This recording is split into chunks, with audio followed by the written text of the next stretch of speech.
दोस्तों, ये कहानी मैं महाकुंभ पे बताने जा रहा हूँ। इसको आप लोग अंधविश्वास या किसी के अपमान को लेकर मैं नहीं बता रहा हूँ। एक मज़ेदार किस्सा है, सुनते जाइए। अंधविश्वास पर एक बहुत ही मज़ेदार किस्सा। एक बार पुराने समय में पति पत्नी कुंभ मेले में आते हैं गंगा स्नान के लिए।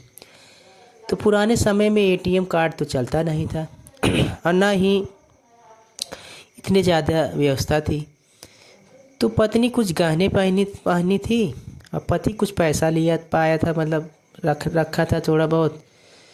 तो दोनों पति पत्नी कहने लगे कि बारी बारी से स्नान करें कि एक साथ स्नान करने पर ज़्यादा पुण्य मिलता है।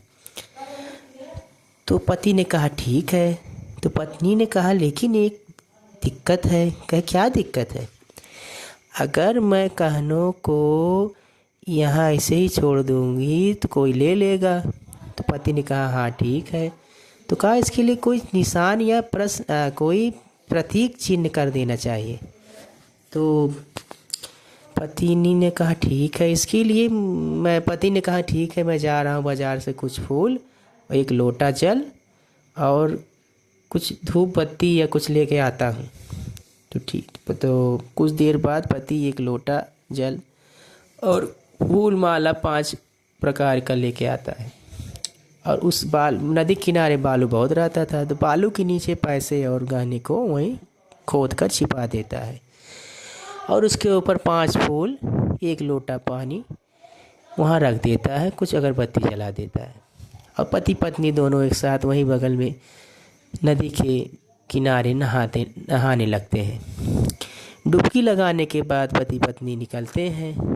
तो इससे पहले एक व्यक्ति इन सब घटनाओं को देख रहा था। उसने कहा कि ये लगता है इससे बहुत पुण्य मिलता है, मैं भी इनकी तरह करूं। वो भी बालू का बहुत बड़ी पिंडी बनाकर 5 प्रकार का फूल रख देता उन्हीं की तरह सेम, और एक लोटा पानी। ऐसे करके बहुत सारे लोग ये देख कर कि बहुत पुण्य मिलेगा, ऐसे ही करके वो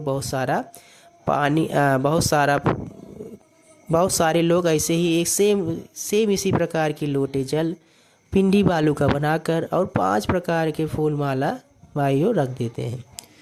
दोस्तों, उसके बाद तब पति पत्नी डुबकी लगाकर निकलते हैं तो देखते हैं कि सारे बालू की नदी के घाट के किनारे उन्हीं की तरह सेम एक लोटा जल और बालू की पिंडी और 5 प्रकार के फूल उन्हीं की तरह सेम रखे पड़े हैं। और वे बेचारे किसी में भी अपने गहने और पैसे को नहीं पाते हैं। इससे यह प्रतीत होता है कि जैसे ही हम एक दूसरे का स्मरण करते हैं, नकल करते हैं, अंधविश्वास उतना ही बढ़ता जाता है। दोस्तों, मैं किसी धार्मिक भावनाओं को चोट नहीं पहुंचाना चाहता था। इस कहानी से यह हमें सीख मिलती है कि हमें हमेशा अनुकरण और भेड़ चाल से बचनी चाहिए। महाकुंभ जो अच्छी चीज़ है, लेकिन इसको हमें सावधानी और रुचिपूर्वक घर पर ही माता पिता की सेवा करके और अपने कर्तव्यों का पालन करके भी हम ये पुण्य कमा सकते हैं। धन्यवाद ये कहानी सुनने के लिए।